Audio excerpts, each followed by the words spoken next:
studying well. Today we will start our 6th unit thermodynamics. And today's topics are general introduction about the thermodynamics, some important thermodynamic terms and their definitions. Let's start. Thermodynamics की बात कर रहे हैं तो पहले हमें यही पता होना चाहिए कि what is thermodynamics.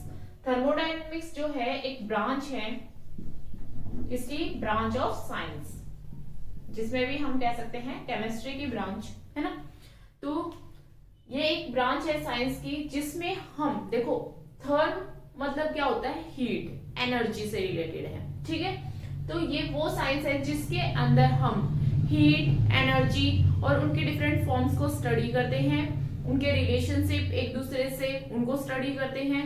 That is thermodynamics, the branch of science that deals with the study of different form of energy and their quantitative relationship between them. उनके आपस में क्या रिलेशन है, डिफरेंट फॉर्म ऑफ जो एनर्जी होगी ना उनका क्या रिलेशन है, किस तरह से हम उनको निकाल लेंगे, ठीक है। वो सब चीजें हम किस में पढ़ेंगे, थर्मोडायनेमिक्स में, ठीक है। इसमें कुछ इंपॉर्टेंट टर्म्स हैं वो हम देख लेते हैं। पहले एक टर्म आती है system. What is system? System क्या होता है, देखो जो भी मान लो अब अगर हम कोई एक्सपेरिमेंट कर रहे हैं, कोई परफॉर्म कर रहे हैं कुछ फंक्शंस, ठीक है, तो उस जहां पर फंक्शन परफॉर्म हो रहा है, जहां रिएक्शन हो रही है, that is system, that is called system. For example अगर आप लेबोरेटरी में एक रिएक्शन कर रहे हैं तो हम क्या करते हैं, टेस्ट ट्यूब के अंदर कोई रिएक्शन कर रहे हैं, ठीक है, इसके अंदर। तो ये जो टेस्ट ट्यूब है ये क्या हो गया, हमारा सिस्टम, जिसको हम कंसीडर कर रहे हैं भाई ये हमारे अंडर ऑब्जर्वेशन जो है ये टेस्ट ट्यूब है।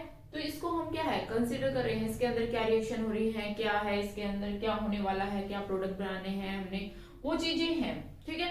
तो ये हमारे लिए क्या हो गया, सिस्टम हो गया, ठीक है। एक वर्ड आता है सराउंडिंग।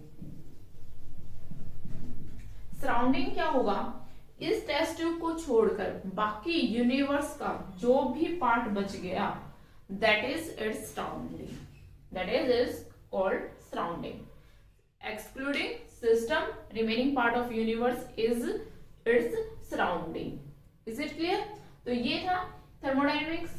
हमने देखा कि एक ब्रांच है साइंस की जिसमें हमने डिफरेंट फॉर्म्स ऑफ हीट को, एनर्जीज को पढ़ेंगे और उनका रिलेशनशिप देखेंगे, ठीक है। उसके बाद हम सिस्टम, हमें पता होना चाहिए सिस्टम क्या होता है, जो भी अंडर ऑब्जर्वेशन होता है वो सिस्टम होता है। सराउंडिंग क्या होता है, रिमेनिंग पोर्शन जो है एक्सक्लूडिंग सिस्टम, वो क्या होगा, यूनिवर्स का सराउंडिंग होगा।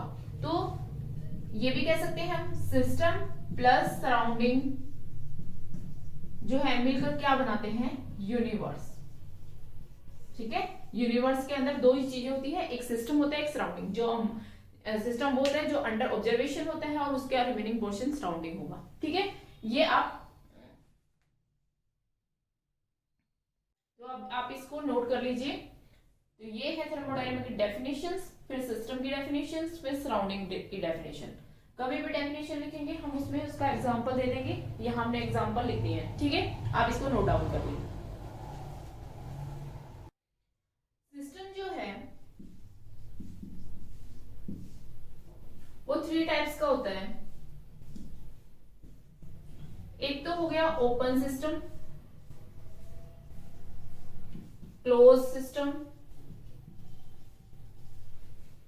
एंड आइसोलेटेड सिस्टम, ठीक है। ओपन सिस्टम क्या होता है, जैसे कि एक आप मान लो कि हमने एक ओपन वेसल लिया, ठीक है, इसके अंदर हमारे पास वाटर है, ठीक है, ये रखा हुआ है, ठीक है। तो ये क्या हो गया, एक ओपन सिस्टम हो गया जिसके अंदर वाटर जो है ओपनली प्रेजेंट है। इस तरह ये जो है एनवायरनमेंट से भी कनेक्ट हो सकता है, कनेक्ट हो ही गई है ना, क्योंकि ये ओपन है। अब इसमें क्या होगा, इसमें जो मास है इसका और एनर्जी दोनों ही क्या होंगे, एनवायरनमेंट के साथ एक्सचेंज हो सकते हैं। क्या हो सकते हैं, एनवायरनमेंट के साथ। भाई मान लो आपने ओपन वेसल्स में हॉट वाटर रखा, ठीक है, तो आपको पता है वो धीरे धीरे क्या हो जाता है, कोल्ड हो जाता है। तो कहां चली गई उसकी एनर्जी, तो वो कहां चली जाती है, सराउंडिंग में चली जाती है, ठीक है। तो इस तरह उसकी एनर्जी क्या हो गई, एक्सचेंज हो गई, ठीक है। दूसरा मास की बात करें, अब इस जो वेसल्स को आप काफी दिन रखो तो धीरे धीरे, या आप हम देखते हैं कि धूप में ही रख दो तो ये क्या है, धीरे धीरे क्या है, खत्म होता जाएगा वाटर, है ना। तो इसका मास भी जो है वो क्या हो जाएगा, सराउंडिंग में चला जाएगा, ठीक है। या हो सकता है सराउंडेड से कुछ, क्योंकि ओपन है, कुछ बाहर से यहाँ पर इसके अंदर आ जाए। तो क्या है, ओपन वेसल्स या ओपन सिस्टम वो होता है जिसके अंदर मास और एनर्जी दोनों ही एक्सचेंज हो सकती है, किसके साथ, सराउंडिंग के साथ। तो open system is a system in which mass and energy exchange with surrounding, ठीक है। फॉर एग्जाम्पल हम लिख सकते हैं कि कोई ओपन वेसल्स है, उसमें जो हम रिएक्शन जो है प्रोसीड कर रहे हैं, या आप लिख लो कि water placed in A open vessels. Is it clear? Now close system. Close system क्या है, अब ये जो हमारा वेसल था इसको हम जो है कवर कर दें, ठीक है, हमने कवर कर दिया। अब ये क्या बन गया, एक क्लोज सिस्टम। अब इसके अंदर का जो मास है वो बाहर नहीं जा सकता, बाहर का जो मास है वो अंदर नहीं आ सकता, ठीक है। बाहर से कोई भी मटेरियल नहीं आ सकता, ना इसका मटेरियल बाहर जा सकता है, क्योंकि ये क्लोज है, ठीक है। तो अब मास जो है वो ट्रांसफर नहीं होगा, लेकिन एनर्जी हो जाएगी क्या, नहीं। अब देखो, आप अपने घर में जो एक कोई भी मेटालिक वेसल है, ठीक है, स्टील का आप ले लो कोई बाउल, उसके अंदर हॉट वाटर रख दो और उसको ऊपर से कवर कर देना, ठीक है। पानी तो उसी के अंदर ही रहेगा, ठीक है, लेकिन आप देखोगे कि वो धीरे धीरे क्या हो जाएगा, कोल्ड हो जाएगा, है ना। तो यहाँ पर इसका मतलब क्या हुआ कि एनर्जी उसकी क्या होगी, ट्रांसफर हो गई है। तो एनर्जी तो एक्सचेंज हो सकती है लेकिन मास नहीं होता, ऐसे सिस्टम को हम क्या बोलेंगे, close system. Clear? Now isolated system. Isolated system में क्या होता है, ना तो मास एक्सचेंज हो पाता है, ना ही एनर्जी एक्सचेंज हो पाती है विद सराउंडिंग, ठीक है। neither mass nor energy can be transferred or exchanged with surrounding is called an isolated system. Is it clear? तो फॉर एग्जाम्पल आप थर्मस बोतल देख लो, थर्मस बोतल, अब उसमें हम क्या कर देते हैं, हॉट वाटर डाल देते हैं थर्मस बोतल में, तो आप देखोगे उसके अंदर वाटर हॉट रहेगा, यानी कि उसकी एनर्जी भी ट्रांसफर नहीं हो रही है, और क्या है, उसका मास तो हो ही नहीं रहा है क्योंकि वो क्लोज भी है ना। तो वो एक क्या हो गया, isolated system. I think it is clear, 3 types of system. तो ये है इनकी डेफिनेशंस, जितना मतलब आपके 1 मार्क्स में आ सकता है इनकी डेफिनेशन, लेकिन आपको साथ में एग्जाम्पल भी लिखने हैं, उसी तरह मैंने आपको एग्जाम्पल बता दिए, ठीक है, आप इसको नोट कर लें। Now state of system.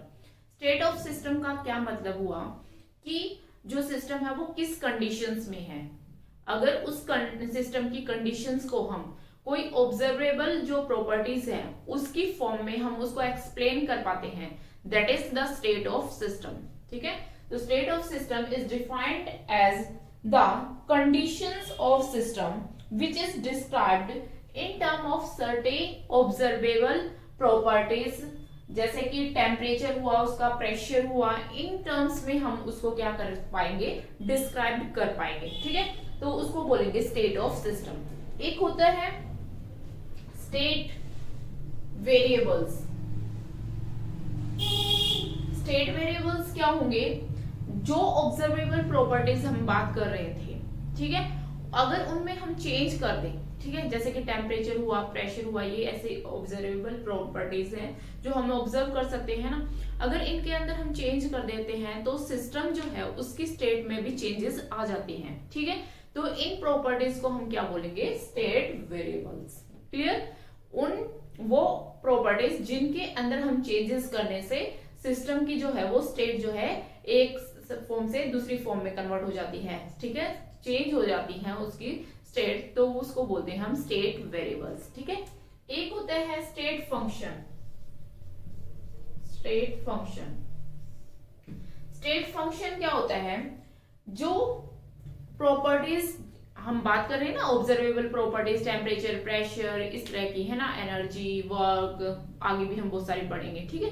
तो वो प्रॉपर्टी जो सिस्टम की स्टेट पर डिपेंड करती है कि उसकी स्टेट क्या है, तो उसे क्या कहते हैं हम, state function, which depends upon the state of system. Initially क्या स्टेट है उसकी, उसके बाद फाइनल क्या स्टेट है, उसी पर डिपेंड करती है। ये डिपेंड नहीं करती है कि कैसे वो चेंज हुआ है इनिशियल टू फाइनल स्टेट में, यानी कि पहले कुछ था सिस्टम, उसके अंदर चेंजेस आ गए और कुछ फिर वो चेंज हो गया है, ठीक है, तो वो उस पर डिपेंड करता है, इनिशियल स्टेट क्या है इस पे उसका, ठीक है, और फाइनल स्टेट पे डिपेंड करेगा, ना कि ये किस तरह से चेंज हुआ है, कैसे गेन हुआ है, उस पर डिपेंड करेगा। तो सिर्फ स्टेट पर डिपेंड करें, दैट इज स्टेट फंक्शन, और जो पाथ पर डिपेंड करेंगे उनको बोलते हैं पाथ फंक्शन। अगर इनिशियल से फाइनल कैसे बना, क्या कितने स्टेप में हुआ, किस तरह से ऑब्जर्व हुआ, उसको बोलेंगे, उन पर डिपेंड करेगी अगर प्रॉपर्टीज, तो उसे बोलेंगे पाथ फंक्शन। अब इसको एक एग्जांपल से समझो। माना कि एक जो बिल्डिंग है, ठीक है, ठीक है, इस तरह से 5 फ्लोर है, इसके टॉप पर एक मैन खड़ा है, ठीक है,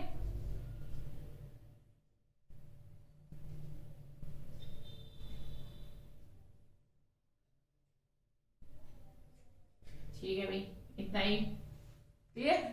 तो ये मैन इसके ऊपर बिल्डिंग पे खड़ा है। अब इस टाइम इसकी कुछ पोटेंशियल एनर्जी होगी, जो कि क्या होती है आपको पता है, mgh है ना, पोटेंशियल एनर्जी, ठीक है, फिजिक्स में आपने किया होगा। तो जो है इसकी स्टेट की वजह से है, ये एनर्जी किसकी वजह से है, इसकी स्टेट की वजह से है कि ये कहां पर खड़ा है, ठीक है, तो इस एनर्जी को हम बोल रहे हैं पोटेंशियल एनर्जी। अब ये 5th फ्लोर पे है, इसकी पोटेंशियल एनर्जी फिक्स होगी। अगर ये इस पे नहीं डिपेंड करेगा कि ये इनमें सीढ़ियों से गया, ठीक है,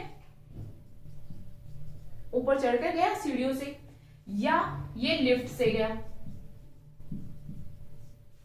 इस पे डिपेंड नहीं करेगा, चाहे लिफ्ट से गया हो चाहे सीढ़ियों से गया हो। यहां पर जब ये आ गया है तो इसकी जो पोटेंशियल एनर्जी है उसकी वैल्यू सेम रहेगी, ठीक है, ये डिपेंड नहीं करेगी कि वो लिफ्ट से गया था कि सीढ़ियों से गया था, उससे चेंज हो जाए। तो यहाँ पर ये किस पे डिपेंड कर रही है, स्टेट पे, कि इनिशियली यहाँ पर जो ये मैन था तो इसकी कुछ पोटेंशियल एनर्जी थी, अब इसकी जो पोटेंशियल एनर्जी है वो कुछ अलग है, तो ये इसकी स्टेट पे कि कहाँ वो पहुंच गया है उस पर डिपेंड कर रही है। यहाँ पर है तो इसकी एनर्जी कुछ होगी, ठीक है, तो सिर्फ इस पर डिपेंड कर रहा है, ठीक है, तो इसलिए इसको क्या बोलेंगे हम, स्टेट फंक्शन। तो पोटेंशियल एनर्जी क्या होगी, एक स्टेट फंक्शन होगी जो स्टेट पे डिपेंड कर रही है। अब देखो यहां पर इसकी लेग्स से, ये अपने लेग्स से क्या गया, ऊपर गया, तो यहां पर इसकी लेग्स ने क्या किया, वर्क किया, क्या किया, वर्क, है ना। अब एक तो ये सीढ़ियों से गया, एक ये लिफ्ट से गया, तो उसके जो लेग्स है उसने जो वर्क किया वो क्या होगा, डिफरेंट होगा, है ना। अब ये बताओ कौन सा वर्क ज्यादा होगा, ऑब्वियस सी बात है, सीढ़ियों से जाएगा तो उसने वर्क ज्यादा किया, और लिफ्ट से जाएगा तो कम वर्क करेगा, चाहे वो यहाँ पर गए हैं, मतलब 5th फ्लोर पर पहुंचने के लिए उसने सीढ़ियां यूज की है और लिफ्ट यूज किया है, तो उनके जो लेग्स के द्वारा जो वर्क किया गया वो क्या करेगा, डिपेंड करेगा अब उसके पाथ पर कि उसने कौन सा पाथ फॉलो किया। पाथ फॉलो करेगा सीढ़ियों का तो वर्क ज्यादा होगा, अगर फॉलो करेगा लिफ्ट का तो वर्क कम होगा, ठीक है, तो वर्क क्या हो गया, एक path function. Is it clear, ठीक है। तो ये है definition state of system, state variables and state functions की, आप इसे नोट डाउन कर लें। इसमें स्टेट जो एग्जांपल है स्टेट फंक्शन में पोटेंशियल एनर्जी का, तो आप उसको एक्सप्लेन भी कर सकते हैं अगर आपका 2 मार्क्स का आता है, और उसमें आप पाथ फंक्शन भी बता सकते हैं, ठीक है, इसमें आप पाथ फंक्शन भी बता देना साथ में। पाथ फंक्शन के लिए आप क्या बोलेंगे, सेम यही रहेगा, physical quantity whose value depend upon the state की जगह आपका लिख देंगे पाथ, लिख देंगे पाथ ऑफ सिस्टम ओनली, ठीक है, तो वो पाथ फंक्शन होगा। और इसका एग्जांपल आप लिख देंगे वर्क है जैसे, ठीक है, और इनको आप एक्सप्लेन कर देंगे, clear. Now extensive properties and intensive properties. Extensive properties तो वो प्रॉपर्टीज होती हैं जो अमाउंट पे डिपेंड करती है कि जो सिस्टम है उसकी अमाउंट कितनी है, उसका मास कितना है, ठीक है, उस पे डिपेंड करेंगी, वो तो हो गया एक्सटेंसिव प्रॉपर्टीज। और इंटेंसिव प्रॉपर्टीज जो होती हैं वो अमाउंट पे डिपेंड नहीं करती है, मास पर डिपेंड नहीं करती है, वो उसकी क्वालिटी पे डिपेंड करती है, उसके नेचर पर डिपेंड करती है कि उसका नेचर क्या है, ठीक है। फॉर एग्जाम्पल अगर हम एक्सटेंसिव प्रॉपर्टीज की बात करें, आप लिख लेंगे इसकी definition, the properties of system which depends upon mass of matter या system, mass of system is called extensive properties. For example जरूरी है देने, ठीक है। जैसे कि मास खुद हो गया, देखो मास हम कंसिडर करते हैं ना, इसका मोलर मास क्या है, मास क्या है। फिर हम इसकी बात करते हैं, वॉल्यूम की बात कर लो आप, वॉल्यूम कितना है, ठीक है। उसके बाद हम इंटरनल एनर्जी की बात करें, जितने बड़ा सिस्टम है उसकी एनर्जी उतनी ज्यादा है या उसकी छोटा है उसकी एनर्जी कम है, तो उसके मास पर डिपेंड करेगी इंटरनल एनर्जी, ठीक है। तो ये सारे क्या होंगे, एक्सटेंसिव प्रॉपर्टीज। अब इंटेंसिव प्रॉपर्टीज की बात कर लेते हैं। विच डिपेंड्स, सारी डेफिनेशन एज इट इज लिखनी है बस। Which depends upon nature of system या क्वालिटी, कुछ भी लिख सकते हैं। फॉर एग्जाम्पल जैसे टेम्परेचर है, इसमें आप प्रेशर लिख सकते हैं, ठीक है। टेम्परेचर हो गया, सरफेस टेंशन हो गया, विस्कोसिटी हो गया, ठीक है। ये सारी चीजें क्या है, इंटेंसिव प्रॉपर्टीज है। ये किस पे डिपेंड करेगी, डेंसिटी हो गया कि उसका नेचर कैसा है। जैसे कि डेंसिटी को मानो हनी है, ठीक है, उसकी डेंसिटी क्या होती है, ज्यादा होती है। वाटर है उसकी कम होती है। अब चाहे वो इतनी सी अमाउंट लो या आप पूरी बोतल भर के लो, डेंसिटी तो उतनी ही रहेगी, है ना। तो वो उसके नेचर पर डिपेंड है कि ये तो है नहीं कि पानी ज्यादा अमाउंट लेने से उसकी डेंसिटी हनी से ज्यादा हो जाएगी, हनी की डेंसिटी ज्यादा ही रहेगी, है ना। तो कोई चीज है उसका टेम्परेचर, अब बॉइलिंग वाटर है, ठीक है, बॉइल है, उसका टेम्परेचर चाहे इतना वो वाटर ले लो या उसकी क्वांटिटी ज्यादा ले लो, टेम्परेचर उसका उतना ही रहेगा। कोई हम सिस्टम है, चाहे वो छोटा हो या बड़ा हो, ठीक है, उसका मतलब एक बड़ा सिस्टम है, उसको पार्ट्स कर दो आप, तो उसका भी टेम्परेचर उतना ही रहेगा जितना पूरी बॉडी का पार्ट था। ये है नहीं कि वो उसके ऊपर डिपेंड कर जाएगा कि छोटा हो गया तो उसका टेम्परेचर कम हो जाएगा। तो ये सिर्फ किस पे डिपेंड कर रहे हैं, उसके नेचर पे, उसकी क्वालिटी पे डिपेंड कर रहे हैं, इसलिए इनको क्या कहते हैं, इंटेंसिव प्रॉपर्टीज कहते हैं, ठीक है। तो जब एक्सटेंसिव और एक्सटेंसिव प्रॉपर्टीज का रेशियो निकालते हैं हम, एक्सटेंसिव डिवाइड बाय एक्सटेंसिव, तो वो एक इंटेंसिव प्रॉपर्टीज बनती है। जैसे कि देखो, मास पर यूनिट वॉल्यूम, मास क्या है, एक एक्सटेंसिव प्रॉपर्टीज है, वॉल्यूम क्या है, एक्सटेंसिव प्रॉपर्टीज है। मास पर यूनिट वॉल्यूम क्या होता है, डेंसिटी। डेंसिटी क्या है, अभी हमने पढ़ी, एक इंटेंसिव प्रॉपर्टीज है, ठीक है। तो ratio of two extensive properties always become an intensive properties, ठीक है। तो बाकी की प्रॉपर्टीज हम नेक्स्ट लेक्चर में कर लेंगे। आज के लिए बस इतना ही। इसी तरह आप पढ़ते रहे और मुस्कुराते रहे। जय हिंद।